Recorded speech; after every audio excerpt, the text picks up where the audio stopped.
3.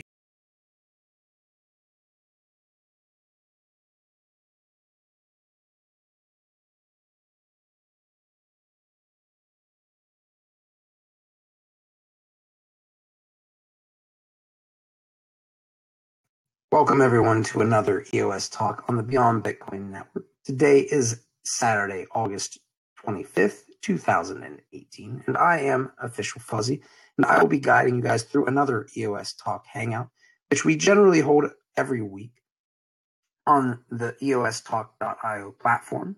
We leverage the forums that bring blockchain technology to the world in a real use case that traditionally was never using blockchains. And we actually back our content with blockchain technology known as delegated proof of stake, which is what technology has been used to create EOS, BitShares, Steam, and a number of other blockchain technologies that exist today. Now, with that said, I have a great honor to introduce tonight a special guest that we're going to have on, and I'll get into that a little bit more here shortly. But before we do that, I wanted to go ahead and go over what we generally do, which is just show everybody in the very beginning what we have to offer and what we show you is available today. And the reason why we do this is to make it so people understand that we can prove to people that we have technology that scales, can be used in the real world for mass adoption.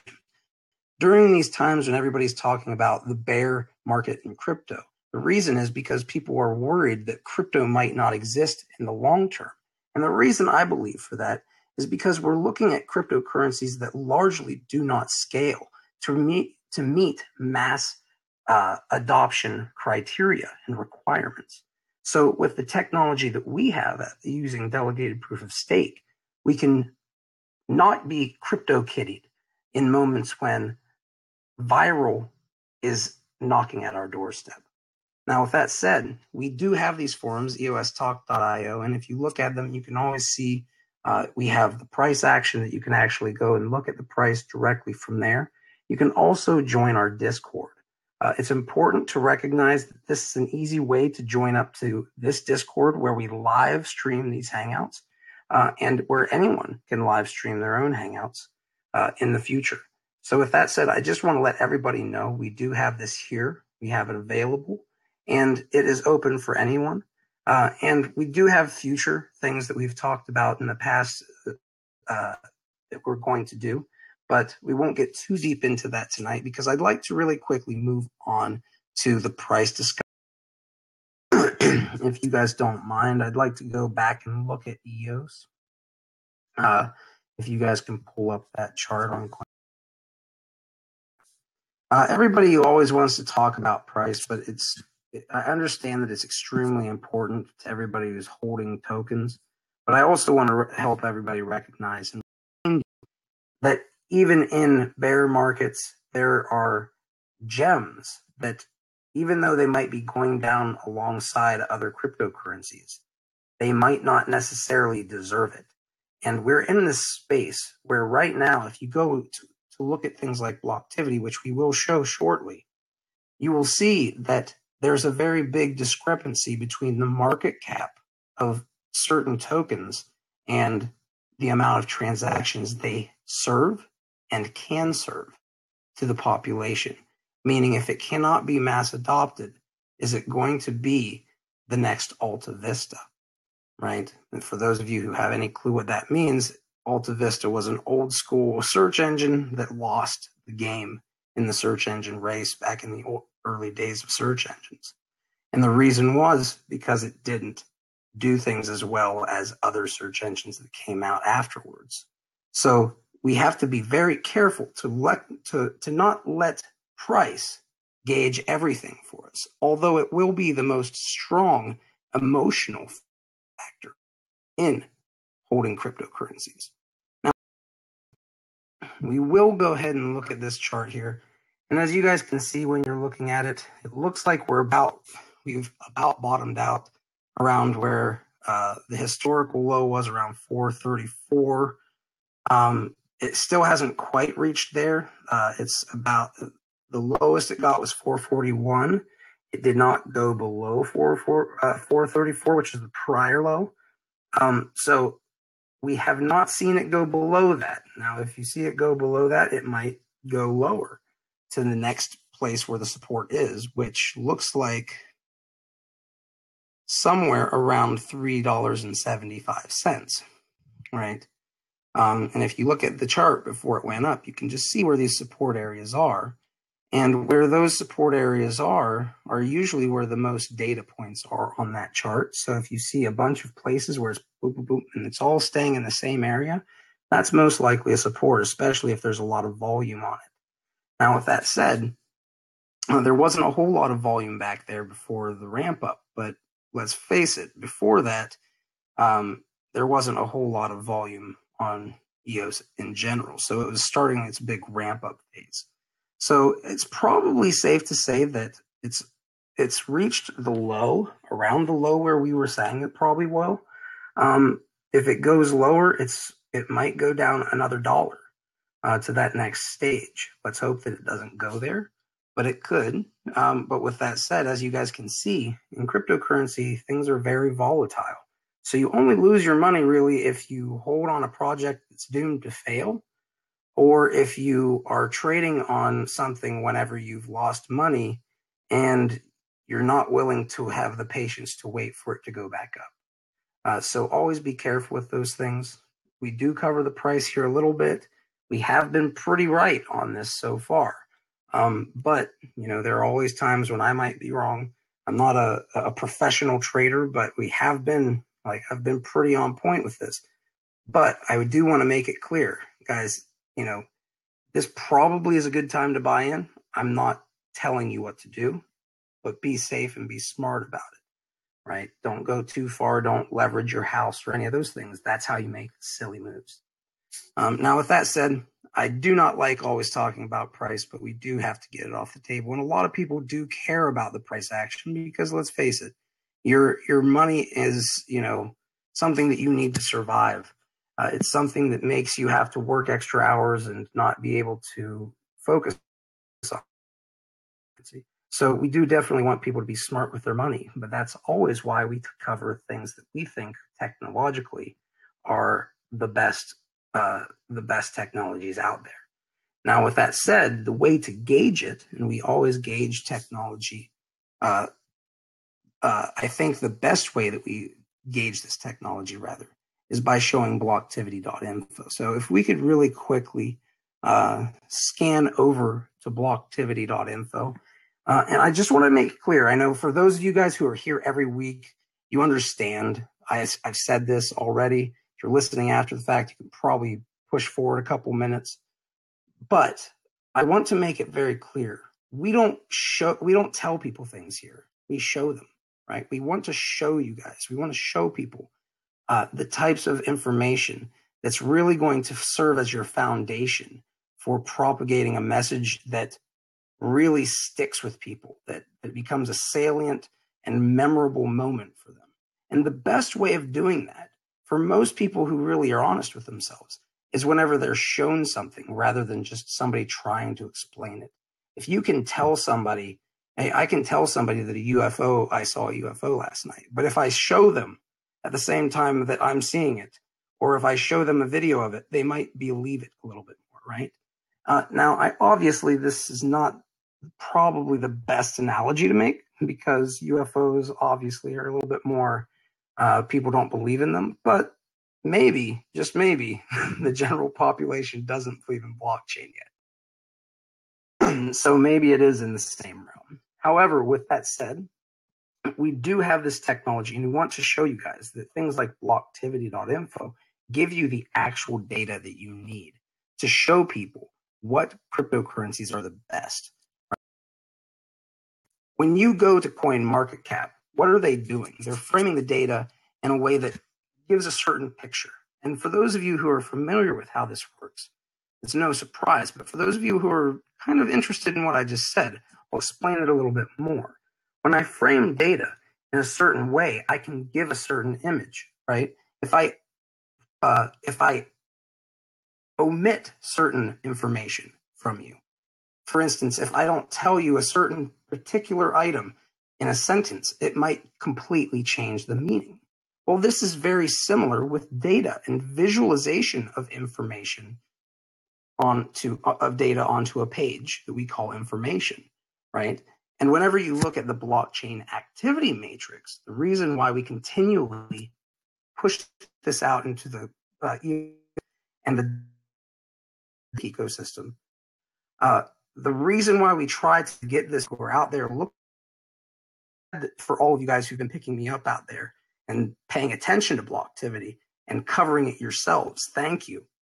Because this is why, guys, if you go and you look at the value and then you go look at the activity valuation index, you can see that there are certain chains that based on the amount of operations they have per day, they should probably not be at the valuation that they're at if they have a low AVI, right? If they have a high AVI, they're probably, based on their transactions, should be worth a large amount more, right? And then we also have the CUI, which is the capacity utilization index, which shows you literally the percentage of these blockchains that are being used at any given time, and is a very small percentage of the networks in the delegated proof of stake areas. But if you look at things like Ethereum and Bitcoin, you start realizing really quickly that these chains, even though they are far lower capacity in terms of transactions per second and transactions per day and transactions per week, they are always, and I mean always, higher in percentage on the CUI, which means that they are using most of their infrastructure, and they're still not as fast, not as capable of handling what the world wants from the blockchain technology that we're trying to promote to them. So I can't get that across too much more without banging my head against it. I don't want to bang my head against it, and I don't want those of you who have to listen to this every week bang your heads too much. But I do want to make it very clear, everybody, that if you're looking for a single place to show people the actual value of blockchains, Blocktivity.info, I believe is it, right? And they have open sourced it, so there's going to be even more stuff that's coming out that's potentially available for other people to use. So if you're in the BitShares, the Steam, the EOS ecosystems, the delegated proof of stake ecosystems in general, what I always tell all of you guys, no tribalism on this. What we want someday is for people to look at CoinMarketCap and see all of the coins, all the delegated proof of stake coins in the top 20 and 30, and then go over to Blocktivity.info and see they're in the top 30 there too. Because at that point in time, we know that we've gone mass adoption from at least the group of people who understand crypto, right? And I want to let you guys all know that if you're looking at this, you're probably figuring out maybe that you're still very early in the crypto game, right? Now, this is information I could charge for. We could do that stuff, but we don't do that. Why? Because we want the little guy to be able to have a chance, the little girl to be able to have a chance, right? I started out small in this. I started out learning the way that you guys are, right? So I want to make sure that we are offering these tools and trying to give you a place where you can get away from the FUD and the peacocking and talk about the things that actually matter in blockchain technology. So with that said, thank you very much, PowerPix, for being part of what you're doing, because you are doing some things in the whale shares community that has made it very possible for us to get a lot of things accomplished. We don't have any initiatives for this week, but would you like to step up real quick and let everybody know some updates on your front, since you have been busy doing some things that will be ancillary and synergistic in the future, but maybe not directly in with regard to EOS Talk right now? Yeah, absolutely. The last, I guess, about a week and a half, we haven't put any new initiatives out there that have to do with EOS or things like that. We were focused on getting the whaleshares.io launch up and running. We moved to mainnet on the 15th. and we're looking forward to our full launch on September 1st. And what we're going to be doing is we'll start shifting our initiatives more towards both BitsharesTalk.io and back over to EOS and EOS Talk and the related projects in the coming weeks as we push past that September 1st date. That'll kind of free up more time from what we're focused right now on whale shares.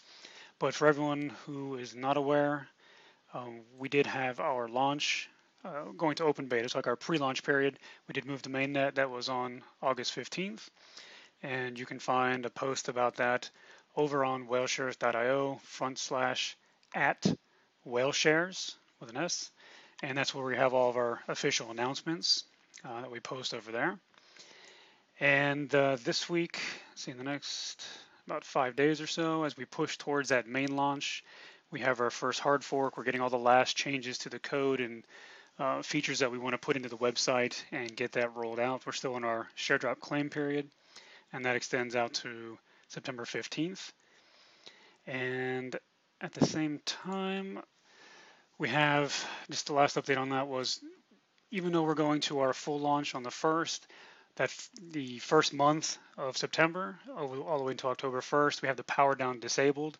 This is allowing people just to get in, build their whale stake.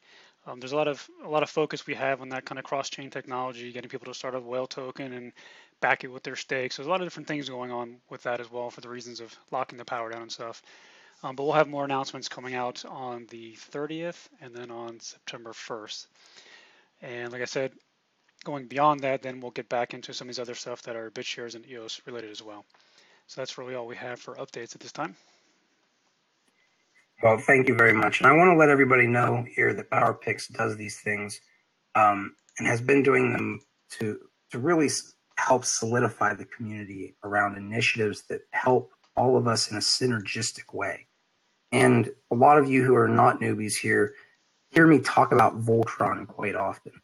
And I'm going to continue telling people, I'm going to consistently say it, Voltron should be what we're trying to build here. We should be trying to create many chains, the exponential operating system. I've said this since the beginning. And they should all work together and maybe even share drop on the people who helped found it and give back to them, right? But the thing here is that I want to make clear is I know it's not necessarily always popular to say these things, but we are in a world where we have trillions of dollars locked up, basically stolen from us, and inefficiencies and bureaucracies and opaqueness. And we have a chance with this technology to change that. And I look forward to us working and striving to achieve that. And I think the exponential operating system is the way that we will.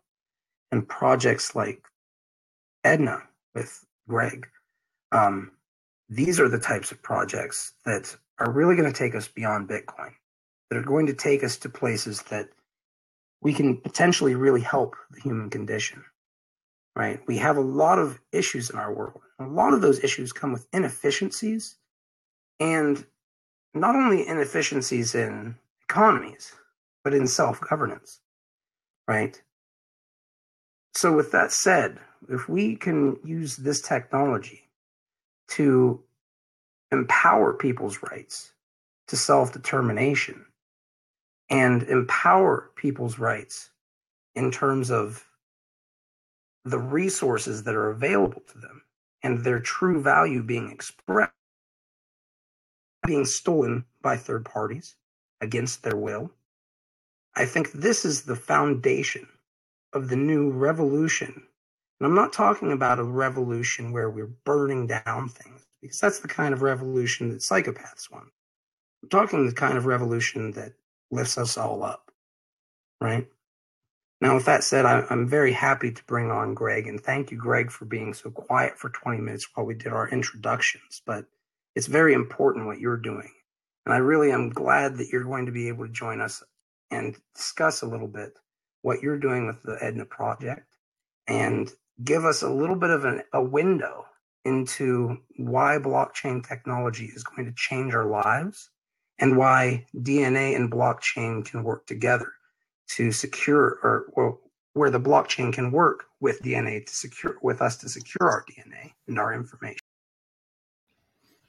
Thank you, Fuzzy. That's a heck of an introduction. Sorry. I mean, this is a pretty heavy topic, right? So let's go ahead and just jump into it. And if you can give everybody a little bit of an introduction of yourself and the project itself, and then we can dig into some of the questions that I have, and of course the ones that the community has, because I know that you would like to open it up to community questions as soon as possible.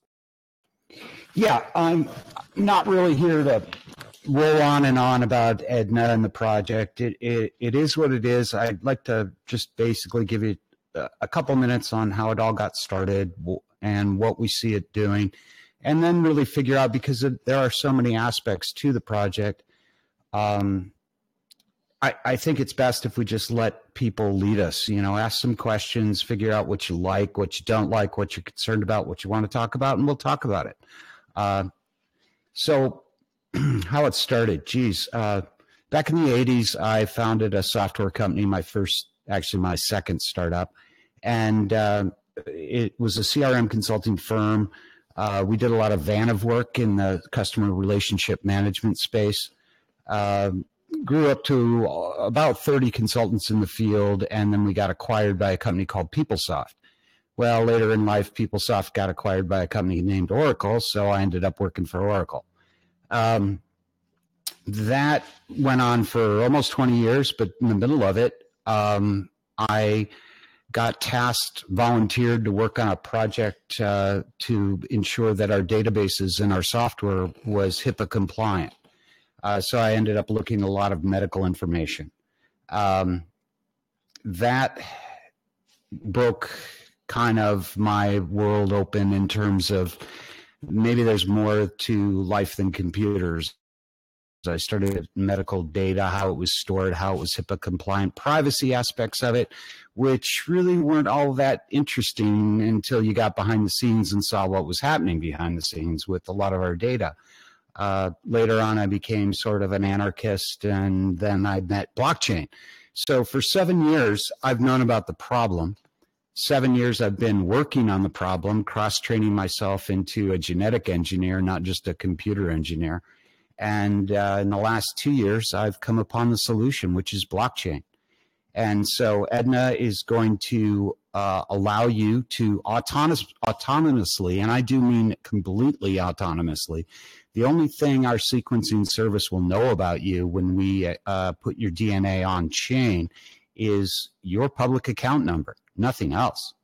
We won't know where you live, who you are. Now, there's still a problem with it, which is DNA, your driver's license number, your face, your fingerprints. Fingerprints are pretty close, but your address and who you're married to and who your children are or parents are, those are about your identity. DNA is your identity. So how do you store DNA somewhere where your identity is protected? Now, someone who hears that might want to think, well, I'll just lock my DNA. I'll get myself sequenced and I'll lock my DNA away in a safe. And unfortunately, that does absolutely nothing to help your fellow humans. DNA, the science of it, what it means, is only understood 1 1/2%. That means 98.5% of what's in our DNA, we don't know. So what I'm getting to is we don't know what's in our DNA. We need to compare the data, but we need to preserve our autonomy and our privacy at the same time. And we'll talk more about why you want to be private about when it comes to your identity. But let's just put it in a nutshell then. That's a problem, and EDNA has the solution. We've had it now for well over a year. We're working to make it available. There's steps we're in progress. It's coming. You will have it. This will be in your hands come hell or high water as soon as I can get it there. So you guys are essentially, what you're doing is you are focusing on DNA, and you said something I think that was very important. DNA is your identity, right? And that kind of touches upon one of One of the things that I think is really that I actually have listed in as one of my questions that I have here, which is why should DNA be considered so important? Like a lot of people don't really sit and think about, my DNA is on things that I touch, is on things glasses that I drink. It's on something that I throw in the trash. It's my DNA is all over things. And my DNA is also very personal, right?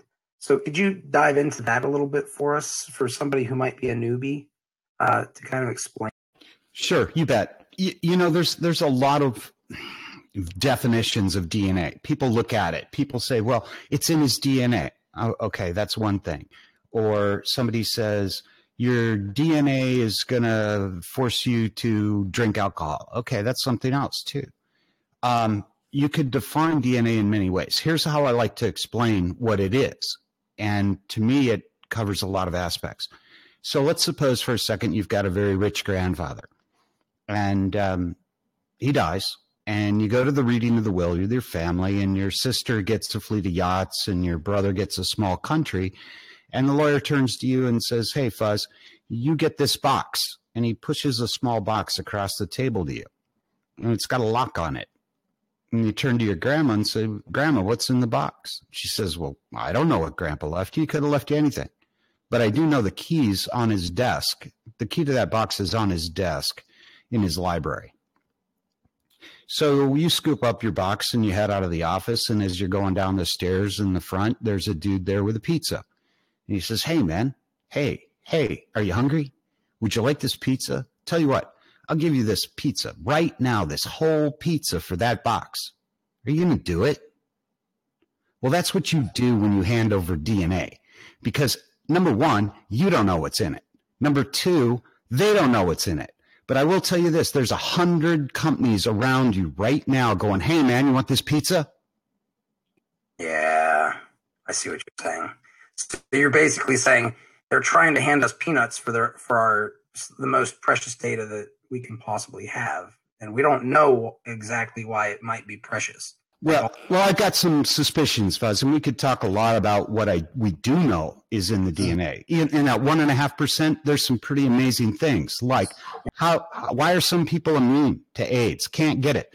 They can swim in a swimming pool from it, and they can't get it. Well, they're genetically predisposed to not creating the receptor for the AIDS virus. So the virus will float right through their body. Now, that's one. I can go on and on and on. I literally can read off thousands of things that we know, but we only know 1.5%.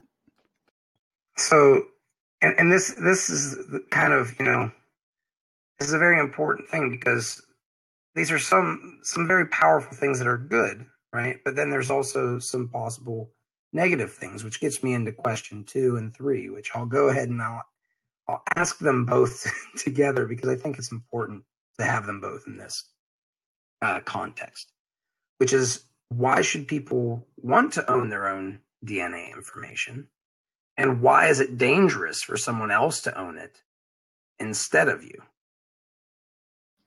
This one's my favorite. It's I don't even have to make up this. It's like the truth is so bizarre that you can't even write fiction to make it look insane. If you go to, I'm not going to mention them, all right? The biggest DNA sequencing service that you can think of that is also backed and funded by Google, all right? I'll just leave it there. If you Google me this, who owns the biggest sequencing firm out there and has millions of people's of DNA on file? And why do they want it? Well, if you go and read their terms of service, you get down to, I think it's in paragraph 16 or item 16, it says you warrant, okay? You warrant, you promise. You are not employed by an insurance company seeking information on a customer, and you also warrant you're not an employer seeking information on an employee. Now, wait, this is in the terms of service. Why do they have to promise? How do they get it? What can they get it? Well, obviously they can get it because they have to promise. All right. I mean, you see the logic there? It's like, that's psychotic. That they're already saying, well, we're giving it to your employer. Yeah, we've opened that door. You could possibly get it, and your insurance company could get it. Well, does that like raise a red flag with anyone besides me? Of course it does. That's insane. So what do you think is like the worst case scenario? Like, and I hate to go with that, but let's face it, there are some pretty dangerous things that could happen, right? Like if somebody has access to your DNA. But if you can think of just one or two, and I'm sure you probably have many more, but what do you think a couple of the ones that everybody should keep in their heads? All right, well, I'll give you two big ones. I'll give you actually three. All right, why would an insurance company care? Well, if they know that you're at high risk for heart disease, and Amazon, you're using Alexa to order your groceries, they know you're eating 8 pounds of bacon a day, they're going to raise your freaking rates, all right? You're going to pay for that. And you're going to pay for that without realizing that you've given consent for them to get the information that allows them to do it. All right, that's one. What about the employer who knows you're going to cost him more? You know, you're a super high risk for cancer. Dude, Greg, you're a great guy, but you're 54. And we're pretty sure by the time you're 56, you're going to come down with some pretty bad lung disease. Okay, guess what? We're going to lay you off in this round of layoffs. Do you see that impacts your life? And it impacts your life without you. You know, there's this whole concept of informed consent. It's real big. You have to understand what you're consenting to, except that doesn't apply anymore. It's sort of like a lot of our constitutional rights that have been slyly pushed aside and say, well, you know, we don't do that so much no more. Yeah, and I find myself realizing that, you know, with DNA, I've even heard things where, like reading things like pre-crime, you know, they believe that AI will be able to change, and will be able to say, oh, you have a predisposition to crime because there are people in your history, in your family history who have committed crimes or violent crimes. And then we're also looking at your behavior. And over all these different metrics, and one of the big ones, of course, is DNA, because, you know, it's the whole nurture versus nature thing.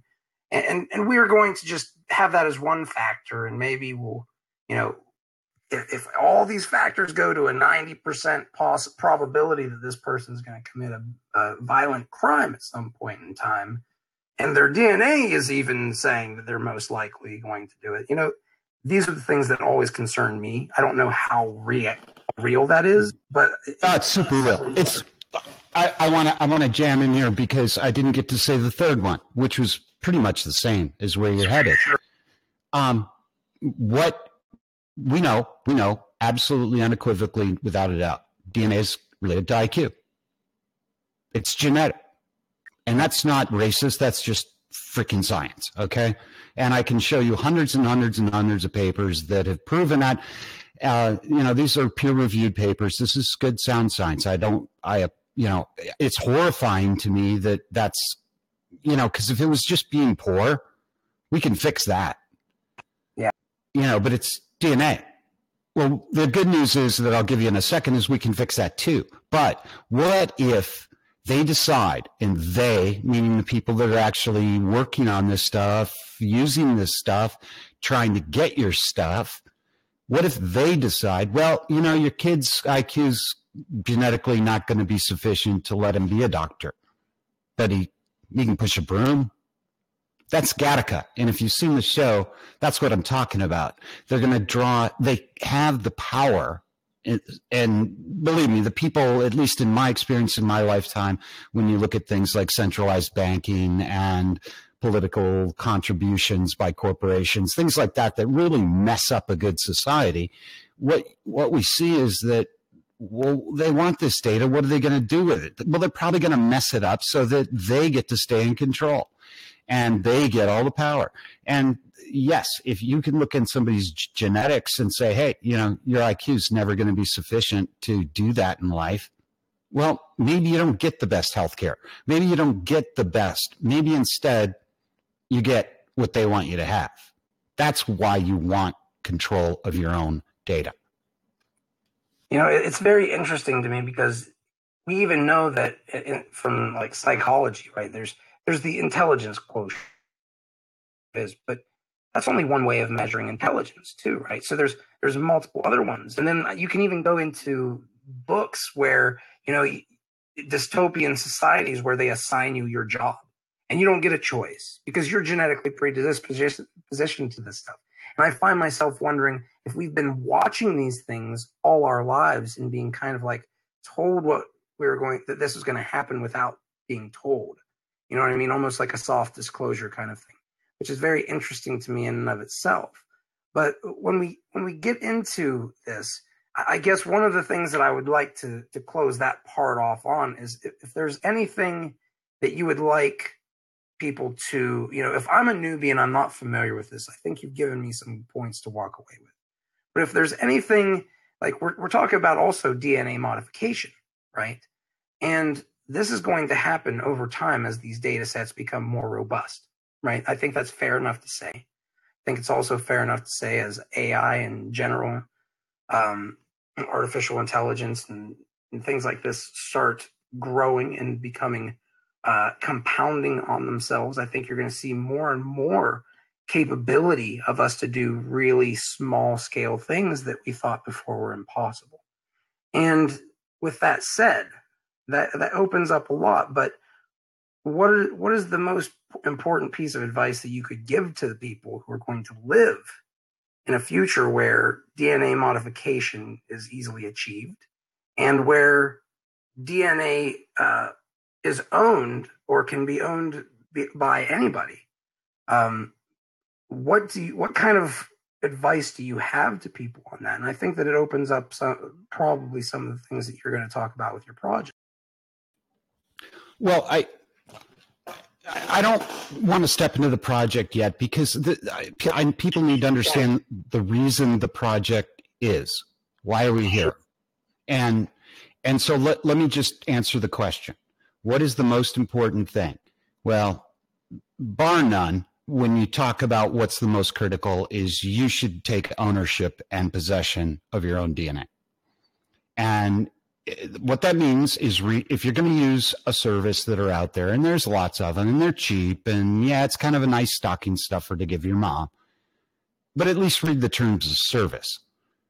And I know people hate to do that, but you are handing over rights. That's all that document is. It's a list of the rights that you're handing over. And if you will read that terms of service, actually sit down and read it, you probably will throw that kit in the trash can where it belongs, because that's what you're giving them. You're not giving them spit. You're giving them rights.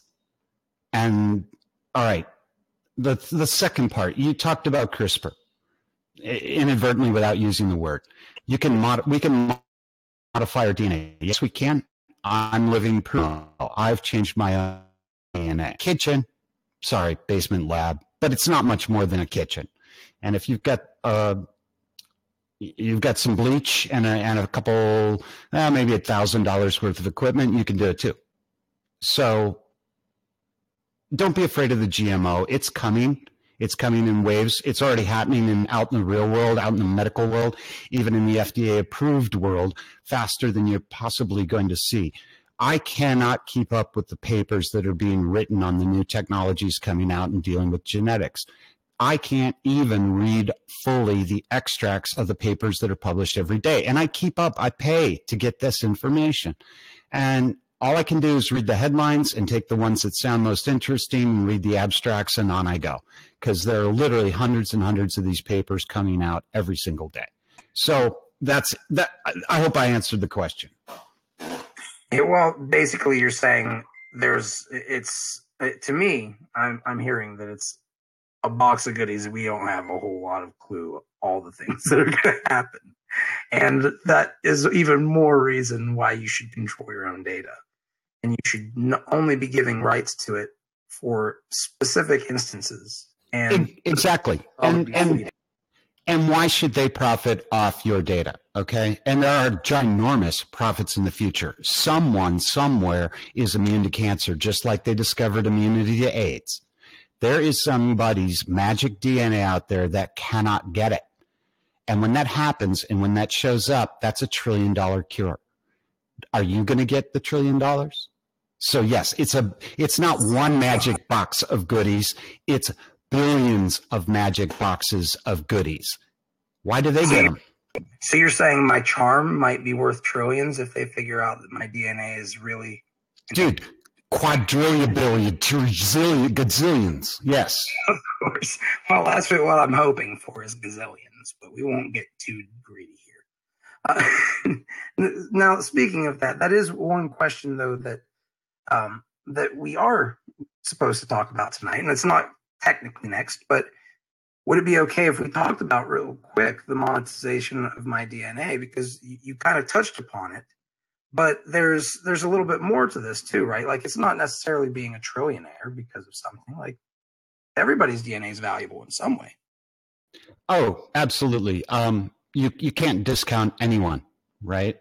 If you've never had cancer, you could carry the cancer-free gene, so what monetization of our own genetic information is going to happen. And I prefer it to happen to the people that deserve it, the people with the DNA. God, if God gave it to you, if you believe in God, if you believe in spirituality in any way, maybe you had something to do with this body, so go ahead. Sorry. I'll shut up for a second. Sorry if that's a taboo subject, but yeah. No, we're going to monetize your DNA, and here's how we're going to do it. First thing is we have to protect your identity. That's utmost beyond any possible. You got to protect it, right? It has to be protected. I've developed and designed and coded software that runs on CUDA. It's CUDA based. It runs on GPUs, and essentially it takes your DNA, separates it, compares it to what they call the GRCH38. It's a standard DNA. It's an average DNA. It's not really average because you can't average only 4 letters. There's no F in the middle of, but it's the most common is what it is. So where you vary, your entire DNA, every single letter would fill up about 2 CDs worth of data, ACTG, right? 2 CDs worth of that. Now, once my software gets done with it, that's like 2 gigabytes. So we turn around and we've compressed it, taken you against the library or the dictionary and said, here's where you vary from this book, which everyone has a copy of, right? So this variation part is only like 1 in every 2,000. So it ends up to be about 3 megabytes. So 3 megabytes makes me different from Fuzzy, different from anybody listening. And with that 3 megabytes, I can take 5,000 people, fragment each one of those 3 megabytes into just one single letter, say where it is in the DNA, give it a molecular location, and without getting too technical, give it an ID, and then put all the IDs for Fuzzy's DNA in his wallet. He can reconstruct his DNA. He can pull it back out if he wants the whole Fuzzy. But the point is the data can go on chain in the clear because you can't do anything with one C that's supposed to be a T in a sea of, and what it ends up being is 3 million to the 5,000th power.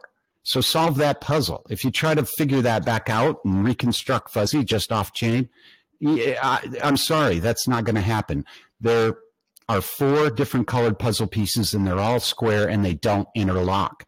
So, and there's no picture on the box. So how do you put it together? You won't. And even if you do, you have to have Fuzzy plus the other 4,999 people that I'm going to tumble with him already sequenced to prove it. Yeah, I got it right. See, there's the proof. Because there's no picture on the box. You can't reconstruct them. So now your identity is protected. Now, how do we monetize this? Well, there's 2 ways. One is we form contracts using the blockchain with researchers who want to access to this data to advance their cancer research or do whatever they're going to do. They pay you for it. They pay the DAC for it. The community negotiates these contracts. And believe me, we'll be saying, hey, what are you working on? Oh, cancer cure? Well, okay, if you get it, we get a percentage, right? Right? That's going to be the negotiated contract that we're going to hand back to the DAC and say, okay, DAC, who wants to opt in? Oh, sorry, they only want Asians for this one, but don't worry, there's one over here you can get in. And so we're going to let you monetize your own DNA by working with researchers. Is this the best way? Is this the best way? No, no, no. But it's a necessary evil because people want money. And it makes things easier to do if you're getting paid money for it. So I'm willing to do that. I have a bigger, more far-reaching plan. I'm a data scientist. There's a problem in data in DNA. I've solved it. I want to solve it inside the DAC so that the DAC benefits, meaning the people that actually own the DNA. I could be hired by a company right now today and probably they pay me a buku load of money to tell them what I know and how I've designed something.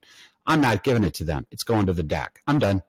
So you might literally see something where it's like, okay, it's kind of like mining pools, right? Like I've got an ASIC and I need the ASIC kind of, I need an ASIC for a specific thing for SHA-256 Bitcoin proof of work protocol, right? I need that ASIC to do this. Are you saying that it might be possible for me to be like, oh, you know, similar thing where it's like very rare chance that me as a 36-year-old Caucasian dude who, you know, on a couple factors, you know, I might be carrying some gene that they think is valuable. And we have a group of people who all very well might be. You're kind of saying like it's almost like mining pool where everybody shares the rewards in that case. But you are basically sharing your rewards with people, not only to diversify your chance of making money, but also to further help secure your identity being private. Is that fair to say? Yeah, I think you've got it there. It's one aspect. It's the aspect that DAC will initially offer. Because of the nature of how the data is stored, we can do things that science has never done before. To understand this, you have to know how genetic research is currently conducted as an industry, and that industry is chiefly funded by pharmaceutical companies seeking drugs. So they set off with very specific targets, looking at very specific areas of the genome, looking for very specific answers that will result in a pill that can treat something, okay? That's their primary aim. That's where, and unfortunately in the scientific world, if some scientist goes, oh, eureka, look what I got, the first thing his funders are going to say is, how do we monetize it? He says, no, we can't monetize. This is a cure. How far do you think he's going to get? Yeah, probably not very far. Which is a good point. And that's kind of what the blockchain does, is it enables us to empower the little guy in this way. And this is another specific thing that I don't mean to continue moving forward, but there are a lot of questions, and I've got a lot of questions that I had written for you. But one of them that was very important, I thought, to touch upon was, why do you plan to make it possible for the community to vote your service out and to be replaced by another service on the chain? It's called integrity, Fuzzy, and I can't. I know my own integrity. I know my own purposes in doing this. I'm a humanist. I feel for humans, but I also know that anybody who runs a company can be replaced. He can be shot. He can be gotten rid of. He can be corrupted. I hope I can't be corrupted. I know a lot of people have tried, and so far I've stood my ground. But in the event that the company portion of this project is doing something anti-DAC, the company must go. And that's why if you look at the profit distribution from our airdrops, the DAC already hold, the DAC doesn't even exist yet, but it controls 80.5% of our funding. And that's where it should be. Just because I came up with a good idea, just because I'm willing to not sleep for nights on a row while I work on code, that doesn't entitle me to gain power over somebody's genetics. That's just like wrong. So what I wanted to do is set it up so that the DAC has the power. And that's how you build the society you talked about earlier. That's how you avoid the pitfalls that society has fallen into, is you make sure that power can't be pooled up. You disrupt it in a vibrant and creative way. Is that what you're saying? Exactly. You just do it better than they do. You beat them. You beat them. You don't beat them up. You just beat them, right? You produce a better product. You give people better service. You give people what they know. You know, I think we inherently know when we're getting ripped off.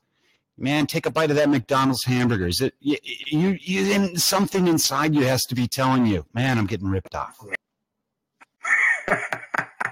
I think I could get deep into that one, but I probably should open it up to the community questions. And that's a very good point to leave it at, I think, on that intuitively we are at that point, right? Like, where a lot of people are going, wait a second.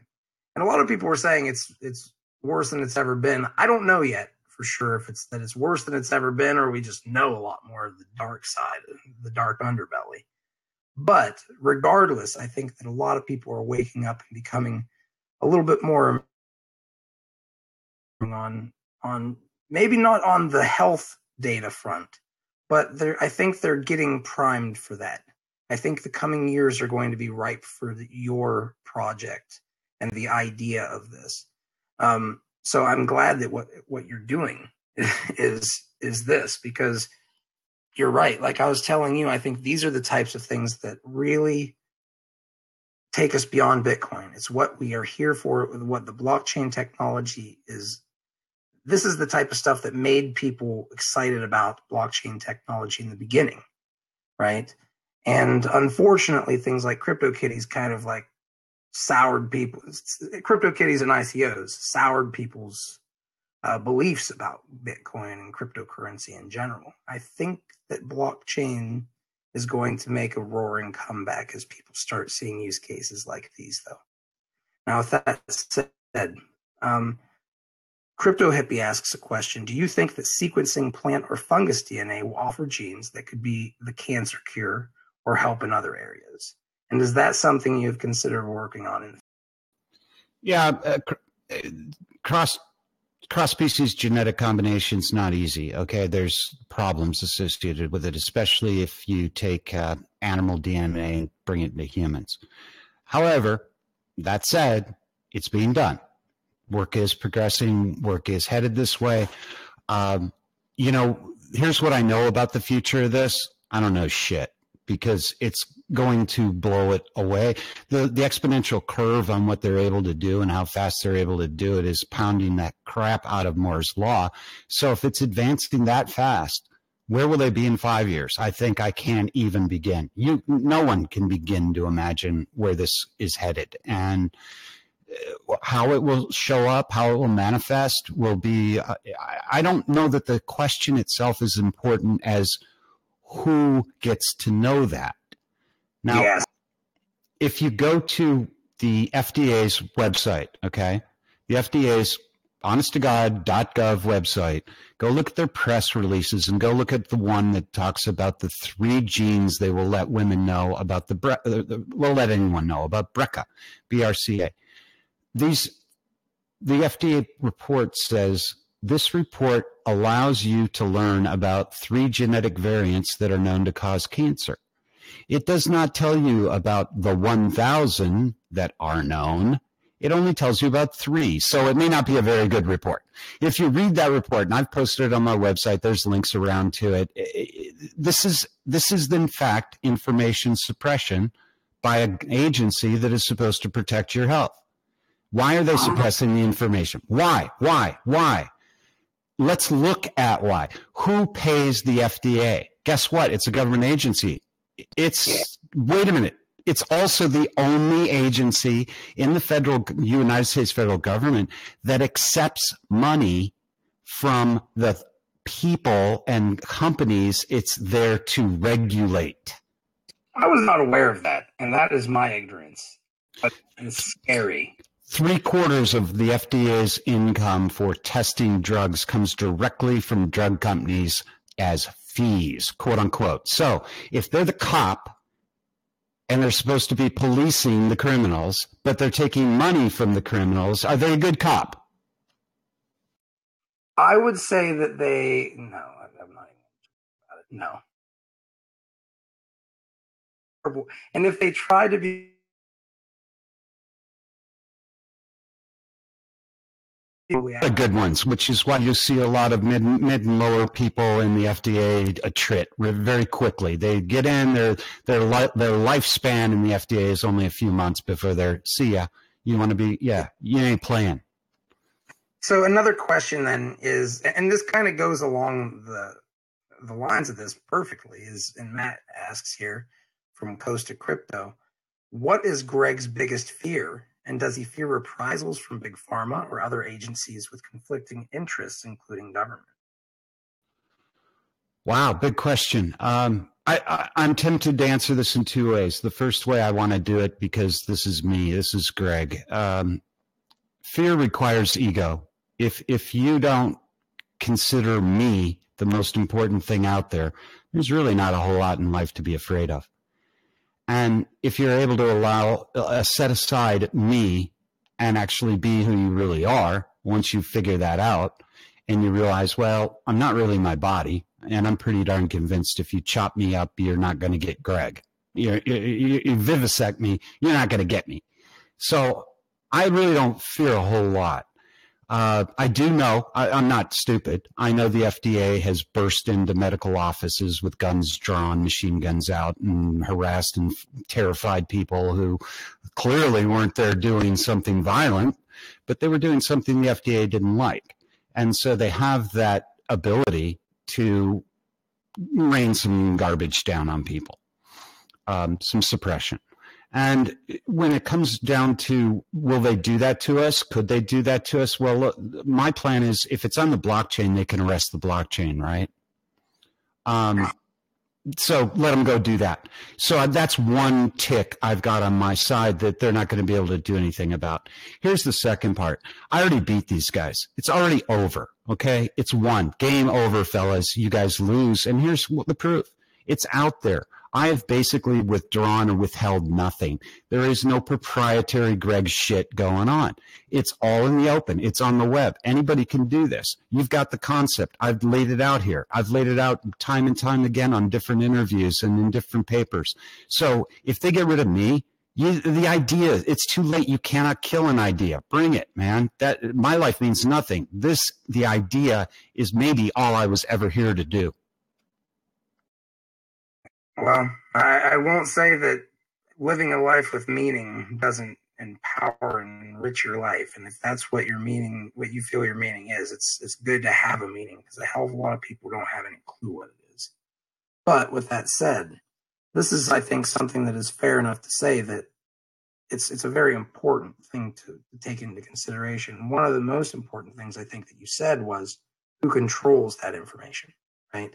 Because by them controlling your information, it basically means I can do, like, if I know the information of where you're going to be at any given time, how to get into your house, what door is unlocked, where you put your key, all of this stuff. And this is just basic stuff. This isn't even like stuff inside of your body, right? Like, we won't even get into that right now. But if I know just little pieces of information, it can make me a very dangerous person if I want to harm someone. Right? Oh, without question. I just want to ask you, because we're looking at things like freedom of speech, right? Like, there are platforms that are censoring on the internet right now, just with things like that, like YouTube and stuff. What keeps, at what point in time do they outlaw certain kinds of genetic? If you're a certain kind of person built with certain kind of genetic markers, do we get those discussions? Are we going to be in that place where people have to be harmed before we discuss it? Dude, you got a Bilderberg invite or something? Because that's the only way you're going to get to discuss it if the current status quo maintains. And I'm not a conspiracy theorist. No. but I see what's going on. And, you know, if you look very hard at autism's relationships to vaccine, there's some pretty darn good studies out there of what damage is being done by certain vaccines. And yet these vaccines are getting pumped all over the world. Let me just throw one more nasty out there that I really want to get it off my chest because I'm sick of stewing in it. There's a company called Bayer. You probably eaten your aspirin once in your life, or maybe a lot. So they created this hemophiliac medicine for hemophiliacs, right? And the U.S. government caught them distributing it, and they knew at the time that it was contaminated with the HIV virus, and it was actually giving people AIDS and killing them. So they paid a big, nasty, expensive fine, and then they went over to Europe and kept selling it. Yes, after they were caught. I remember this. Now, what kind of human being does that? What kind? Well, they're merging now with Bayer is merging with somebody else. It's another big one, and I would have to look into it again. But I remember reading that they were actually Monsanto. Yes. Yeah, they bought up Monsanto because Monsanto got a bad name. Now they have to hide the name. Well, how do they do that? They put it under their other company, and they go, "Oh no, well, Monsanto, no such thing, no such thing." Yeah, and Bayer, of course, if people look into its history, there's, you know, you said I'm not a conspiracy theorist, and I've made a joke in here. I have conspired in my life. Whenever I wanted to kiss from my wife before she was my wife, and I decided I was going to take her on a date. You know, people have ideas of what they want, and we all, you know, whether you can call it a conspiracy or not, a plan to achieve something is generally a conspiracy if you don't go around telling people that's exactly your plan, right? And most people who are planning things, especially big institutions, they generally don't want their plans known. So that tends to make me lean in the area where conspiracies are probably more often true than not, in terms of, you know, if a person is capable, right? Because if we have the right incentives to do something, people do tend to do those things. And let's face it, right now, we do see a lot of this stuff in everyday life. Just like I said, you know, and you're talking about Bayer and Monsanto and where they're going, but we see this as almost, there's an oppression that kind of is falling into all these different cracks, right? It's not just on YouTube or just in genetics, or, you know, it's in 3D printing, and guns, if we can have our own weapons, you know, or if we can't defend ourselves now, and things like that. These are all huge ideas and questions, and we're at this place where this vibrant horizon of disruption, and we're waiting for the sun to come up, you know, so we can start growing on these fields with the sun. Instead of, you know, living in this dark, we have the energy, and it's just kind of waiting to rise up. And I think we're at that point where there are people who are really upset, really frustrated, and there are other people who are really, like, you know, looking for the answers. And I think more people are starting to become, hey, wait, we do potentially have answers. And I think those people that you're talking about, they don't want us to have answers. They want us to watch the news and think the only answer is for us to go out and riot and do stupid things. Right, because then they can shoot you. If you riot, they can shoot you. So go riot. No, come on, guys, riot. No, here it's real simple, Fez. If you read, I read George Orwell's 1984 when I was a teenager. It freaked me out. I got nightmares. I got upset. I'm like, how can this possibly exist? And now I'm watching Big Brother watch me. Yep. Hey, Alexa, what time is it? Yep. And it's or even having it on your watch now. You know what I mean? Oh, absolutely. I mean, my phone knows everywhere I go. It knows everybody I talk to. It's frightening that Big Brother is in fact watching. Okay, so in my terror of reading that book and the aftermath of thinking about our own society, here I am watching. They now have the technology to exercise exactly that sort of thing.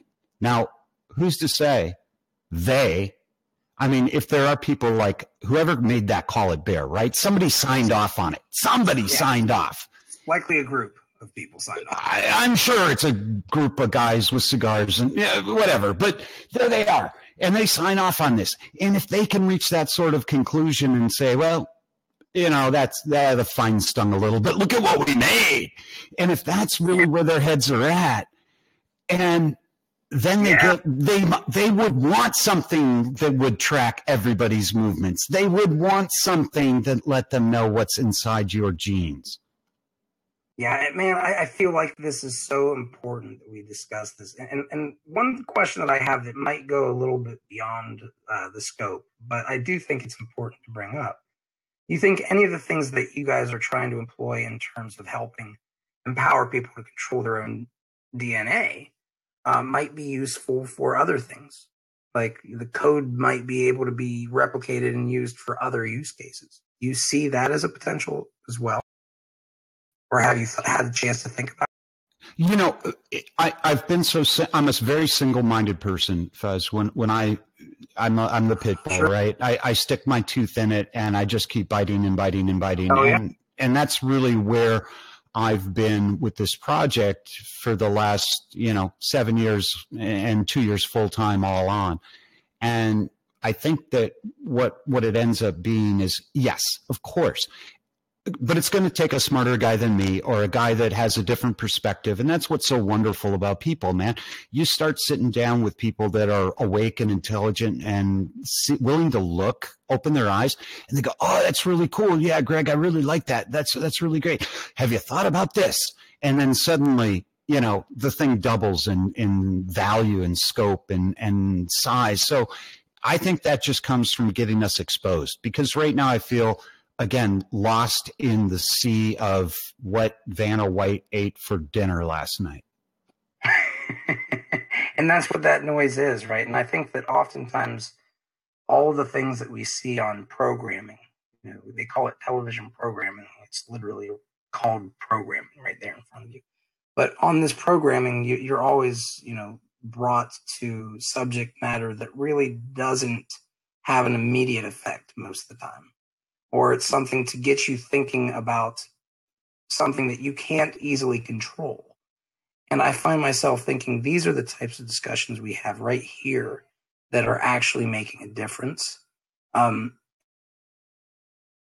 Like you said, you're going to have a community, right?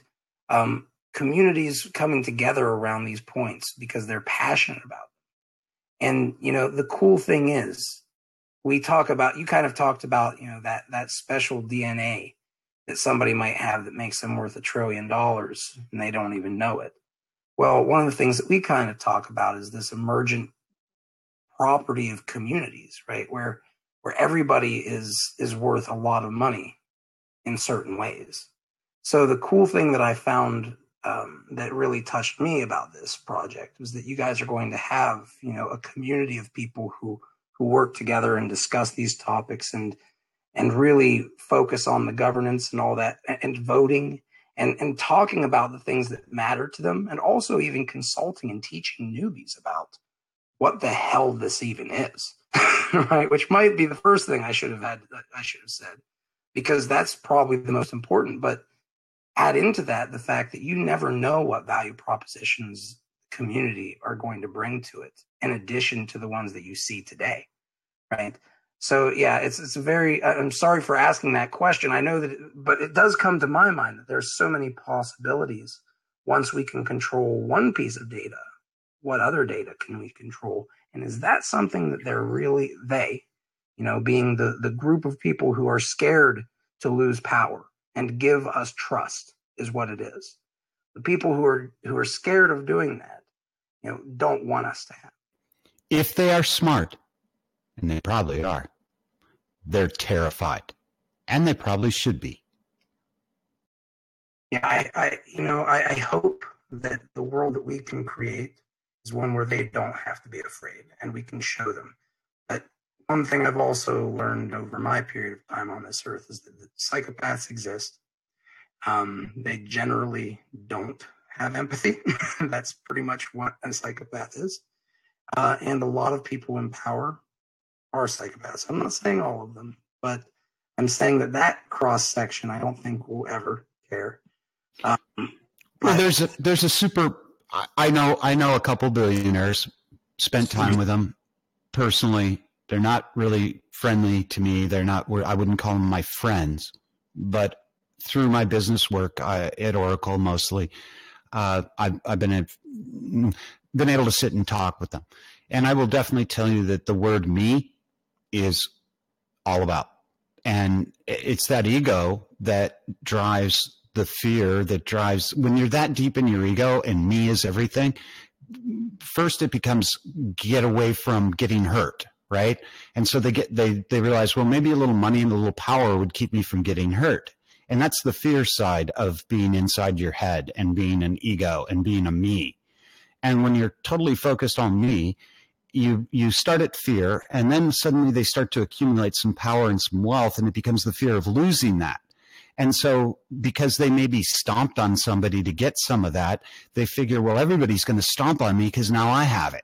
And so then they have to push everybody down. And it's almost like a self-perpetuating wheel. And I do feel for these people. But the problem is you do not take on that much weight when your canoe is tiny.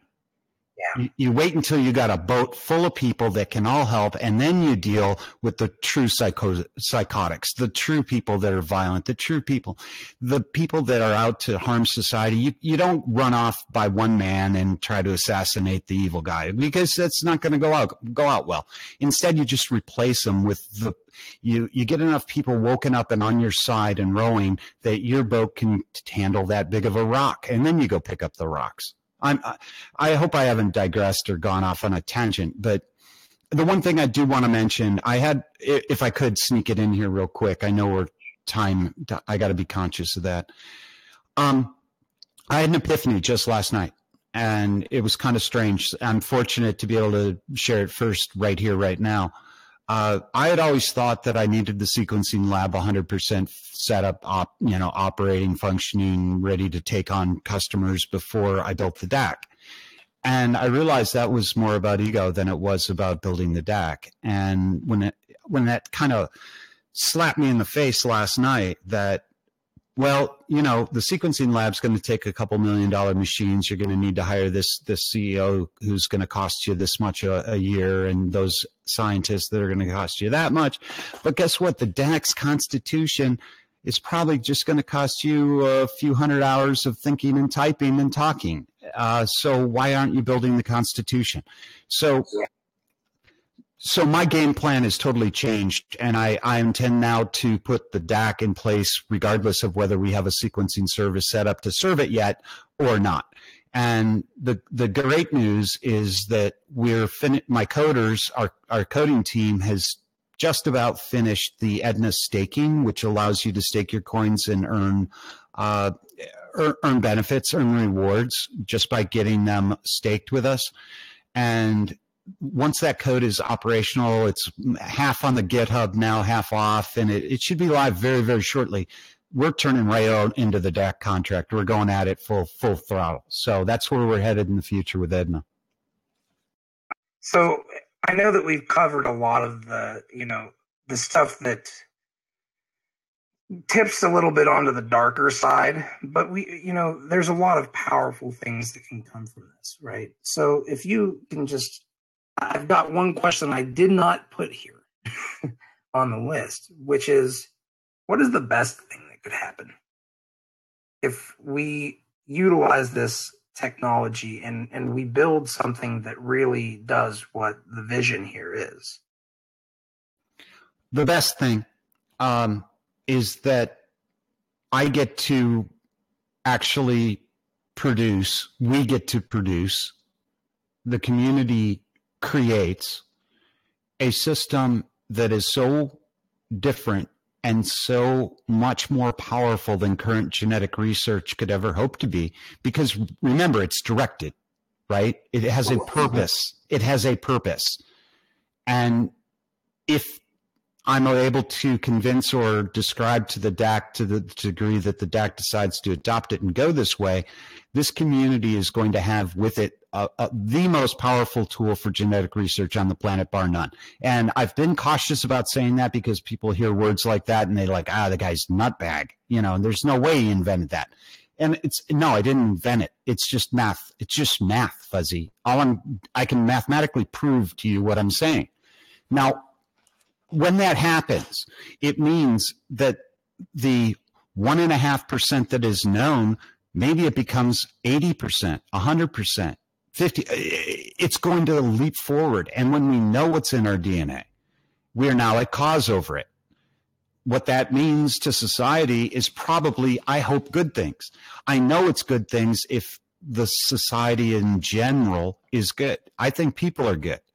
But if it's held in the powerful few, then I mistrust it. Then I feel, well, they might do it for their own agenda.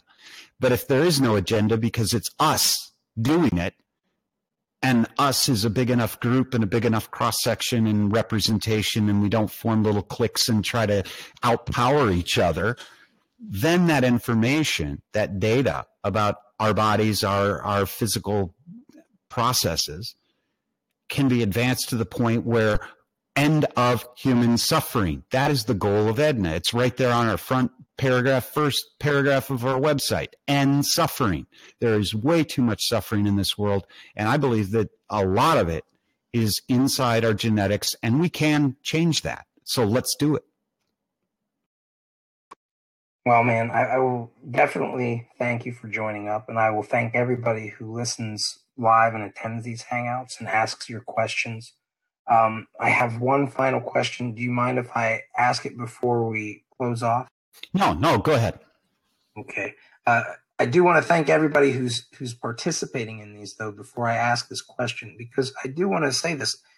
We are part of currency has existed for about 10 years now. It's been quite some time. We are nowhere near where we are going. And there's, I believe, just a very small tip of the iceberg type of situation on what we do know. So the people who are out there searching for this information and for when moon, and when will this be worth thousands of dollars, and when am I going to be driving a Lambo? When we have people who are actually asking the real questions, who are here because they really believe in bringing the blockchain beyond Bitcoin and bringing the discussion beyond Bitcoin, then we're actually in a place where we can start making some strides forward, because we have a lot that we have to do. And yes, Moon is great because Moon gives us resources. But with that said, the greatest resources that we have are our brain, our sovereignty, and one another. So those of you who are searching for that, you found a place where we do care about that. And I hope that you guys understand that. And I want to thank all of you for being part of that. That we will have, and then we will obviously go into the after. And this is from Crypto Hippie. This is a bit off topic, but do you think the DAC will own certain DNA strains of, say, a plant that is very medicinal and increasingly legalized? If that becomes useful DNA for cross-species DNA splicing with trillions, is that something that could be paid out to the DAC's token holders, where the DAC sort of owns the patent on that strain that expires in a certain amount of time, similar to how a pharma company owns a patent on new drugs created every 7 years or so? Well, there's a patent problem with genetics. The courts have ruled that you can create it genetically, it's yours, but if it exists, it's not. So it depends on how the DNA is acquired, right? If this is something we build in a lab, well, then we could patent it. And the DAC could certainly own that patent if they funded the lab work and said that that was a topic they wanted to go do. So, yeah, I mean, I could see that happening. Again, if it's bred I am following the chat. If it's bred, no, you can't patent that. It's kind of a sticky point in legalese, at least in America. There are other places where that's a little differently treated. So you really need a lawyer to deal with that. But I think the DAC's going to go where the DAC's going to go. And that's the beauty of it, my friend, is that I can't sit here and tell you what they're going to do, but I can't wait to see. Same here. I'm very interested in this topic too, and I think that even things like the discussion on patenting of genes, these are things that I would love to dig into, and obviously we can't due to time restrictions. But we do have 10 minutes, and we did have one more question that somebody wanted to squeeze in, if that's okay with you. Fire away. I got time. Okay. Feel free to go ahead and speak up, Iron. First, I just want to say thank you, Fuzzy, for creating this forum to discuss such important topics. And thanks, Greg, for coming on. I think you scratched a bit of the surface of the comment and question that I want to pose. And it has to do with epigenetics. And when you talked about the ultimate goal of what you're trying to do with this project, I think that's sort of where we're going, right? And the other comment is that the project itself is very timely, given that the blockchain is going to enable ownership of information. And I feel like people's eyes were just opened up with this whole Facebook fiasco, like, oh my God, people have my info? Like, that's crazy. Yeah, people have tons of your info. But more concerned about the epigenetics question. Thank you. Can you elaborate just a little bit more on that? What part of epigenetics pretty big? Right. So I've had personally a miraculous cure, right? I won't get into it, but I'm completely healthy now from something that should have killed me. And when I started learning about epigenetics, I learned that my DNA has all of the framework to express genes as needed, right? And I think that the work that you're doing may shed more light on that. And ultimately, like you said, stop human suffering. So I'm just wondering if there's been any focus put on that, or if that's just too far away. No, that's my whole focus. In a nutshell, okay? It's not the whole project. Unfortunately, we need auxiliary bits and bytes and pieces to make it happen. And, you know, the investors want to see this and the scientists want to see that. And I'm constantly, all I really do all day is pull together flows. It's almost like there's like 17 streams coming at me and I try to turn it to a river. But the real end game here is to know enough about why you were cured and what was the genetic component. And then how do I give it to a guy who's in your situation 5-10 years ago, whenever this occurred, right? That is exactly where it's going. That is exactly where, if I get my way, and when I say I get my way, I'm not setting this up so that I get my way. I'm setting it up, but I intend to, as soon as I possibly can, resign from this position and simply become a member of the community that turns their, hey man, let's think about this, throw this out there. And I would be honored and privileged if you would sign up. I will pay your one EDNA fee to get you into the community, only because the way you said it. That's kind of what I was thinking too. I told him it's the best question that came out. Oh, yeah, thanks, guys. I'm paying your fee, man. It's done. It's already done. I just did it. Well, Iron Monkey, I think that we know that you are a special man with golden DNA now too. So you might be the guy who makes the trillions for our little DNA mining pool. Well, I don't think that I'm anything special. We've all got this within us. And Greg earlier had said that he's more than just his body. And I think that's part of the key. Yeah, man, fractal nature of the universe. We'll get into that stuff in the after party. Anyway, thanks for bringing it up. Thank you for the questions.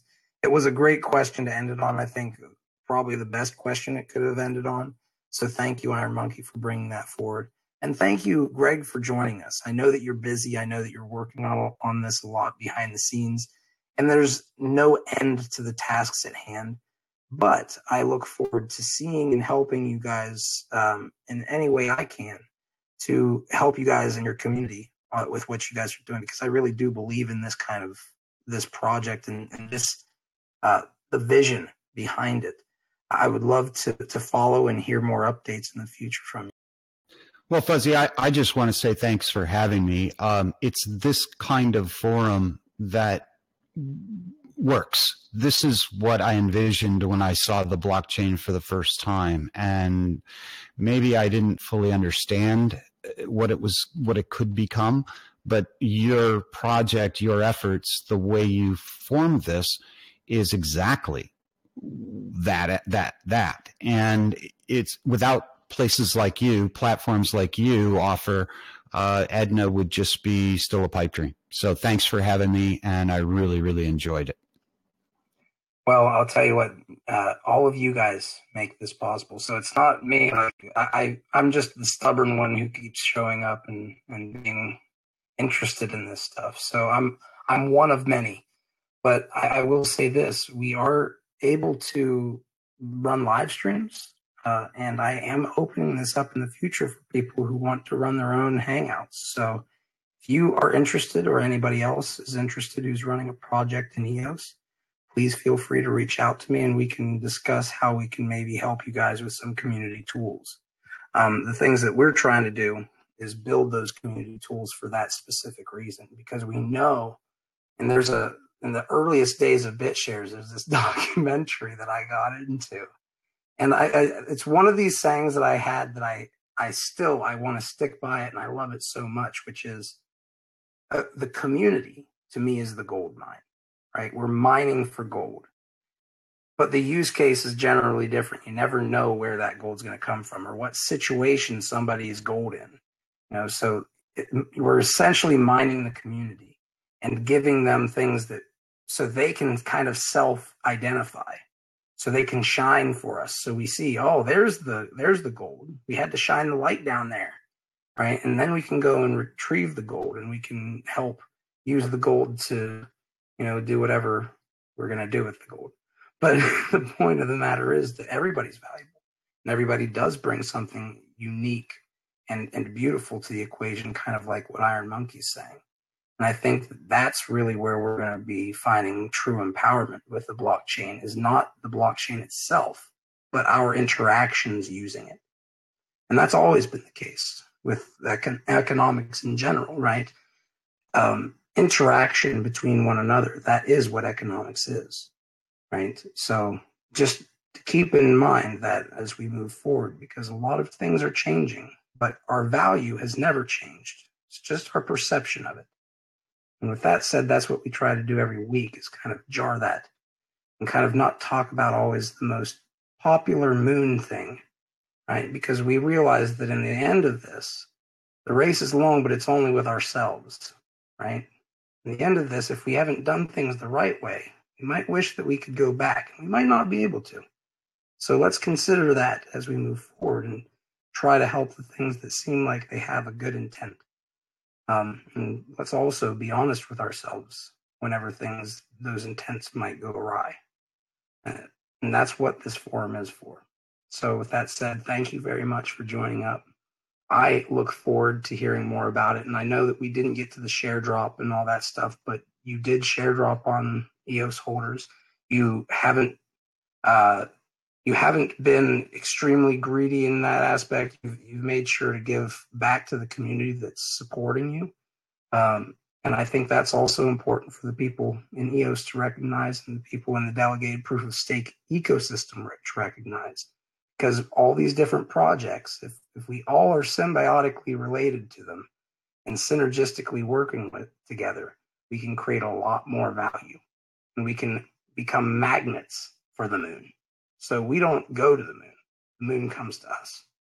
And with that said, see you guys next week.